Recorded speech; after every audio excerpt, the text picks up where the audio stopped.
ខុងជឺបរមគ្រូដ៏ល្បីល្បាញបំផុតរបស់ចិនខុងជឺគឺជាបុគ្គលដែលមានឥទ្ធិពលផ្នែកគំនិតប្រាជ្ញាដ៏សំខាន់បំផុតរបស់ចិននិងត្រូវបានគេទទួលស្គាល់ថាជាអ្នកប្រាជ្ញដ៏ល្បីល្បាញម្នាក់នៅលើលោក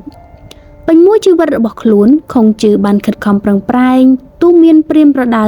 មនុស្សឲ្យប្រព្រឹត្តនៅអំពើសុចរិតប្រកាន់យកគោលការណ៍គ្រប់គ្រងដែលត្រឹមត្រូវយុត្តិធម៌និងបង្រៀនមនុស្សឲ្យចេះរកសេចក្តីសុខនៅក្នុងជីវិតបច្ចុប្បន្នជាជាងការគិតទៅដល់ជាតិខាងមុខ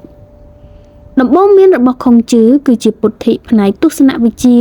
និងជាគតិធម៌ដ៏ស៊ីជម្រៅដែលបានចាក់ឫសយ៉ាងជ្រៅនៅក្នុងផ្នត់គំនិតរបស់ប្រជាជនចិនអស់រយៈកាលរាប់ពាន់ឆ្នាំមកហើយនិងដែលពួកគេបាននាំគ្នាគោរពប្រតិបត្តិបានយ៉ាងខ្ជាប់ខ្ជួនអំពីដំបូងមានទាំងនោះទុកជាគតិប្រចាំជីវិតនេះគឺជាហេតុផលដ៏សំខាន់ដែលធ្វើឲ្យចិនគឺជាប្រទេសដែលអាចថែរក្សាប្រពៃណីទំនៀមទម្លាប់របស់ខ្លួនបានយ៉ាងគង់វង្សរហូតមកដល់សព្វថ្ងៃនេះខុងជឺកើតនៅក្នុងឆ្នាំ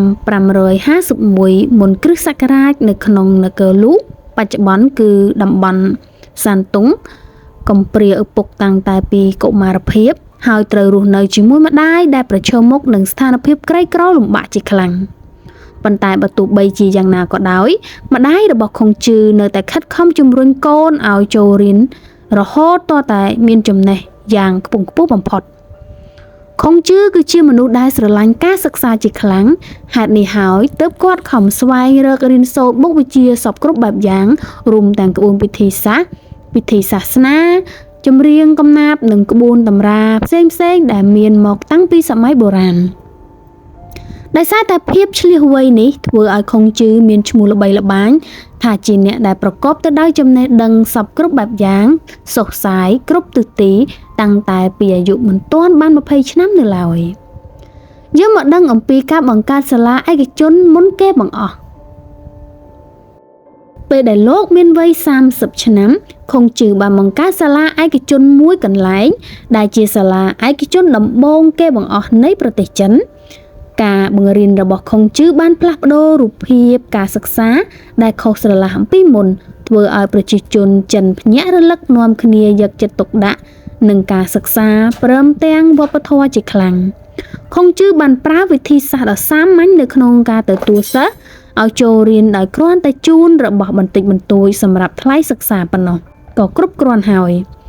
កូនសិស្សរបស់ខុងជឺភាគច្រើនទទួលចំណេះដឹងបានយ៉ាងខ្ពង់ខ្ពស់ស្ទើរតែគ្រប់ផ្នែកខុងជឺពេញចិត្តនឹងអាជីពរបស់ខ្លួនជាខ្លាំងគាត់បានខិតខំពុះពៀអស់កម្លាំងកាយចិត្តនៅក្នុងការបង្ហាត់បង្រៀននិងកំណត់បទបញ្ជាផ្ទៃក្នុងចំពោះសិស្សយ៉ាងតឹងរ៉ឹងរហូតធ្វើឲ្យសាលារបស់លោកសម្រេចបានជោគជ័យយ៉ាងខ្ពស់និងទទួលបាននូវការគាំទ្រយ៉ាងខ្លាំងពីសង្គមចិននាសម័យនោះខុងជឺមានបំណងជួយអភិវឌ្ឍទឹកដីនគរលូឲ្យកាន់តែរីករឹងមាំនិងរីកចម្រើនប៉ុន្តែគាត់ហាក់បីដូចជាគ្មានឱកាសទាល់តែសោះព្រោះតែដោយសារពួកនិមឺនមន្ត្រីជំនិតនឹងព្រះរាជាតែងតែនិយាយមួបង្កាច់ពីគាត់នៅក្នុងផ្លូវមិនល្អជាប្រចាំធ្វើឲ្យខុងជឺបានទទួលតំណែងត្រឹមតែជាមន្ត្រីថ្នាក់ទាបជារៀងរហូតមកលុះរហូតដល់ខុងជឺមានអាយុ51ឆ្នាំទើបគាត់ទទួលរាជបញ្ជាឲ្យមើលការខុសត្រូវនៅក្នុងរាជធានីក្រោយពីព្រះរាជាបានតតឃើញនៅស្នាដៃដ៏ជោគជ័យទាំងឡាយរបស់គាត់ទើបព្រះអង្គទ្រង់បានប្រទានភារកិច្ចសំខាន់ៗដល់ខុងជឺកាន់តែច្រើនឡើងបន្ថែមទៀតជាហេតុធ្វើឲ្យនគរលូរីកចម្រើនយ៉ាងឆាប់រហ័សហើយអ្វីដែលសំខាន់បំផុតនោះគឺខុងជឺបានជួយស្រោចស្រង់ព្រះជន្មព្រះរាជាឲ្យផុតពីចំណាត់ខ្មាំងរបស់ប្រទេសជិតខាងដោយសារតែភាពឆ្លៀសវៃរបស់គាត់ព្រមទាំងរកដំណោះស្រាយនៅក្នុងហេតុការណ៍នោះដោយស្ងប់ស្ងាត់ពុំមានការបង្ហូរឈាមអ្វីនោះឡើយយើងមកដឹងអំពីទ្រឹស្ដីរបស់ខុងជឺម្ដងខុងជឺគឺជានិមិត្តរូបដ៏សំខាន់បំផុតនៃវប្បធម៌បុរាណរបស់ប្រទេសចិនគាត់ពុំមែនត្រឹមតែជាអ្នកប្រាជ្ញនិងជាអ្នកប្រវត្តិសាស្ត្រប៉ុណ្ណោះទេគាត់ក៏ជាទស្សនវិទូផ្នែកនយោបាយនិងសិលធម៌ដ៏ល្បីល្បាញផងដែរគាត់បានចំណាយពេលដល់ទៅ30ឆ្នាំនៅក្នុងការត្រាច់ចរទៅតាមទីតំបន់នានាដើម្បីផ្ដល់ជាគំនិតយោបល់និងវិធីសាស្ត្រផ្សេងៗដល់បណ្ដាអ្នកគ្រប់គ្រងដែលជឿនិងគោរពមកលើរូបគាត់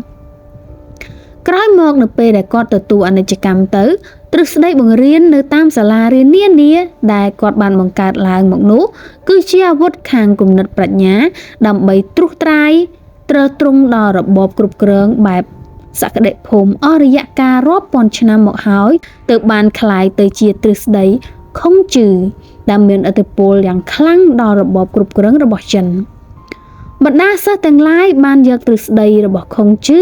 មកចងក្រងជាសៀវភៅមួយក្បាលដែលមានចំណងជើងថាលុនវីដែលក្រោយមកសៀវភៅនេះគឺជាប្រភពទិន្នន័យដ៏សំខាន់នៅក្នុងការសិក្សាស្រាវជ្រាវអំពីទ្រឹស្ដីរបស់ខុងជឺនឹងឯងយើងមកដឹងអំពីយុគសម័យដ៏រុងរឿងនៃទស្សនវិជ្ជារបស់ចិនតាំងពីបុរាណកាលទស្សនវិជ្ជារបស់ចិនឈរនៅលើការជួយគ្នាទៅវិញទៅមកព្រោះប្រជាជនចិនចូលចិត្តគោរពប្រតិបត្តិតាមនិងមានមនសិការសង្គមខ្ពស់ទើបបានជាទ្រឹស្ដីនៅក្នុងគ្រប់លទ្ធិនានារបស់ចិនគឺសុទ្ធតែបានបង្រៀនឲ្យចេះអំពីការប្រើជីវិតនៅក្នុងសង្គមសុជីវធម៌ផ្ទាល់ខ្លួននិងគោលការណ៍នៃការគ្រប់គ្រងប៉ុន្តែផ្នែកមួយទៀតនោះគឺពាក្យព្រានប្រដៅដ៏ស៊ីជម្រៅដែលបង្ហាញឲ្យឃើញអំពីគោលដៅដ៏ខ្ពស់បំផុតនៃទស្សនវិជ្ជាគឺការទម្លុះទៅដល់ជម្រៅនៃសភាវៈចិត្តឬដែលហៅថាអ្នកត្រាស់ដឹងនេះឯងទស្សនវិជ្ជាចិនទាំងពីរផ្នែកនេះបានរីកចម្រើនទៅរកទស្សនវិជ្ជាពីរបែបដែលបែងចែកដាច់ពីគ្នាគឺលទ្ធិខុងជឺនិងលទ្ធិតៅរបស់ឡៅជឺយើងមកដឹងអំពីមាគ៌ារបស់ខុងជឺនិងមាគ៌ារបស់តៅលទ្ធិខុងជឺផ្ដោតទៅលើការរៀបចំបែបបទសង្គមនិងមូលដ្ឋានគ្រឹះនៃប្រព័ន្ធសិក្សារបស់ចិនមានក្រិតក្រមសីលធម៌ដ៏ភ្ជាប់ភ្ជួនដំបូងមានព្រានប្រដៅយ៉ាងល្អិតល្អន់និងវិធីសែនព្រេនគោរពបូជាដល់បុព្វបុរសផ្ទុយទៅវិញលទ្ធិតៅផ្ដោតសារៈសំខាន់ទៅលើមាគ៌ារស់នៅតាមបែបក្រមធម្មជាតិក្តីសុខតាមទស្សនៈរបស់លទ្ធិតៅគឺបង្រៀនឲ្យមនុស្សចេះរៀបចំដំណើរជីវិតទៅតាមច្បាប់ធម្មជាតិនិងជឿជាក់លើបញ្ញាញាណរបស់ខ្លួនឯងយើងមកដឹងអំពីសៀវភៅមួយក្បាលដែលមានចំណងជើងថាឈុនឈៀវដែលជាស្នាដៃដ៏ឆ្នើមរបស់ខុងជឺនៅដំណាក់កាលចុងក្រោយនៃជីវិតរបស់ខុងជឺគាត់បាននិពន្ធសៀវភៅមួយក្បាលដែលមានចំណងជើងថាឈុនឈៀវជាសៀវភៅតាក់ទងនឹងប្រវត្តិរបស់អរិយបុគ្គលនិងព្រឹត្តិការណ៍សំខាន់ៗដែលកើតឡើងនៅក្នុងសង្គមរវាងឆ្នាំ722ដល់481មុនគ្រិស្តសករាជដោយសម័យនោះនៅមិនទាន់មាននៅក្រដាសសរសេរនៅឡើយទើបគាត់ត្រូវនិពន្ធសៀវភៅនេះដោយការចារឹកជាបន្ទះឫស្សីនៅក្នុងកំឡុងពេលសរសេរសៀវភៅនេះខុងជឺសំងំនៅក្នុងផ្ទះដៃម្ខាងកាន់បន្ទះឫស្សីដៃម្ខាងកាន់ជក់ដែលគិតតែអំពីការឈ្ងោកសរសេរយ៉ាងអត់ធ្មត់បំផុតពុំខ្លាចការនឿយហត់អ្វីនោះឡើយចំណែកកូនសិស្សក្រោយពីឃើញលោកគ្រូរបស់ខ្លួនខិតខំធ្វើការជ្រុលហួសហេតុពេលដូច្នេះពួកគេក៏បានសុំចូលខ្លួនមកជួយសរសេរតែគាត់បានបដិសេធហើយឆ្លើយទៅវិញថាមិនបានទេរឿងដែលយើងកំពុងសរសេរនេះគឺជារឿងរបស់អ្នកដែលស្លាប់ទៅហើយយើងចង់បន្ថែមគំនិតខ្លះៗនៅក្នុងរឿងនោះយើងគិតថាអ្នកជំនាន់ក្រោយនឹងបានយល់អំពីយើងឬក៏អាចបន្ទោសយើងទៅវិញផងដែរដោយសារតែការប្រឹងប្រែងអស់ពីកម្លាំងកាយចិត្តរបស់ខុងជឺទៅសៀវភៅមួយច្បាប់នោះគឺជាសៀវភៅប្រវត្តិសាស្ត្រដែលមានលក្ខណៈត្រឹមត្រូវនិងសុក្រិតបំផុតអញ្ចឹងយើងមកដឹងអំពីលទ្ធិខុងជឺនៅតៃវ៉ាន់វិញនៅក្នុងសម័យនេះទស្សនៈនិងវិធីគិតរបស់ជនចិនដីគោកគឺត្រូវផ្លាស់ប្ដូរដោយសារតែត្រូវការគ្រប់គ្រងដោយរបបកុម្មុយនីសដែលជាហេតុធ្វើឲ្យឥទ្ធិពលនិងទស្សនវិជ្ជារបស់ខុងជឺដែលធ្លាប់តែដិតជាប់ចំពោះជនជាតិចិនកាលពីសម័យមុននោះត្រូវបានប្រមូលផ្ដុំមកផ្សព្វផ្សាយនៅតៃវ៉ាន់វិញថ្មីត្បិតតែសេដ្ឋកិច្ចនយោបាយមានការផ្លាស់ប្ដូរខ្លាំងហើយក៏ដោយតែវប្បធម៌និងទំនៀមទម្លាប់របស់ជនជាតិចិននៅតែពុំទាន់មានអ្វីខុសប្លែកអំពីអតីតកាលប៉ុន្មាននោះឡើយដូចជាការសែនព្រេនដល់បុព្វបុរសជាដើមទស្សនៈរបស់ខុងជឺប្រៀបដូចជាបំណងដែលចងភ្ជាប់ប្រជាជនចិនឲ្យវិច្ចបញ្ចូលគ្នានៅក្នុងសង្គមតែមួយ លទ្ធិខុងជឿមិនមែនជាសាសនានោះទេប៉ុន្តែគ្រប់តំបន់នៃកោះតៃវ៉ាន់តែងតែមានវិហារខុងជឿនៅពាសពេញពាក្យព្រានប្រដៅរបស់គាត់ត្រូវបានគេយកមកចារឹកនៅតាមទីសក្ការៈបូជាផ្សេងៗក្មេងៗទាំងឡាយតែងតែត្រូវបានគេបណ្ដុះបណ្ដាលឲ្យសិក្សារៀនសូត្រនិងអនុវត្តតាមពាក្យព្រានប្រដៅរបស់ខុងជឿតាំងតែពីតូចមកដោយផ្ដើមចេញពីគ្រួសាររួមទាំងសាលារៀនដែលជួយបញ្ជាក់បន្ថែមទៀតទៅលើមនសិការរបស់ក្មេងកម្មវិធីថ្នាក់បឋមសិក្សានៅកោះតៃវ៉ាន់គេសង្កត់ធ្ងន់ទៅលើភាពកតញ្ញូសេចក្តីព្យាយាមនិងមនសិការស្នេហាជាតិជាកត្តាសំខាន់ក្មេងៗតៃវ៉ាន់នៅក្នុងសម័យបច្ចុប្បន្ននៅតែសរសេរនិងទន្ទិញនៅពាក្យឡៃជឺដែលនិមិត្តរូបនៃអ្នកដែលមានចិត្តកតញ្ញូទៅតាមដំបូន្មានរបស់ខុងជឿបើទោះបីជាស្ថានភាពសេដ្ឋកិច្ចរីកចម្រើនទៅឆ្ងាយយ៉ាងណាហើយក្តីប៉ុន្តែទ្រឹស្ដីព្រានប្រដៅរបស់ខុងជឿនៅមិនហួសសម័យហើយក៏ពុំមែនជាឧបសគ្គនៅក្នុងដំណើរជីវិតរបស់មនុស្សសម័យថ្មីអ្វីនោះដែរអញ្ចឹងយើងមកដឹងអំពីពាក្យស្លោករបស់ខុងជឿគឺជាទស្សនវិជ្ជាមួយរូបដែលបានទទួលការគាំទ្រនិងលើកតម្កើងជាអរិយបុគ្គលដ៏ឆ្នើមបំផុតរបស់ប្រទេសចិនខុងជឿបានបង្ហាញទស្សនៈរបស់គាត់តាមរយៈពាក្យស្លោកមួយចំនួនដែលសុទ្ធតែជាពាក្យស្លោក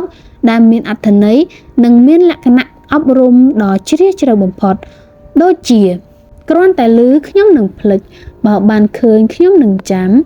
បើបានធ្វើខ្ញុំនឹងយល់គោលដៅរបស់អ្នកដែលមានឧត្តមគតិខ្ពស់គឺសច្ចធម៌ភាពល្ងង់ខ្លៅជារាត្រីកាលក្នុងចិត្តតែជារាត្រីកាលដែលគ្មានព្រះច័ន្ទនិងដួងតារារៀនតែមិនព្រមគិតគឺខូចខាតគិតតែមិនព្រមរៀនគឺគ្រោះថ្នាក់អ្នកដែលពូកែនិយាយបញ្ចេញបញ្ចោចលើកជើងបញ្ជោមានតិចតួចណាស់ដែលជាអ្នកមានមេត្តាធម៌ចំណែកមនុស្សប្រកាន់យុត្តិធម៌មនុស្សដាច់ខាតមុះមុតនិងមនុស្សមឹសសាមញ្ញពុំសូវមានវោហារច្រើនជាមនុស្សមានមេត្តាធម៌មនុស្សដែលប្រព្រឹត្តដោយធម៌នឹងមិនឯកោនោះទេព្រោះតែងតែមានមនុស្សគោរពស្រឡាញ់និងយល់ចិត្តជានិច្ច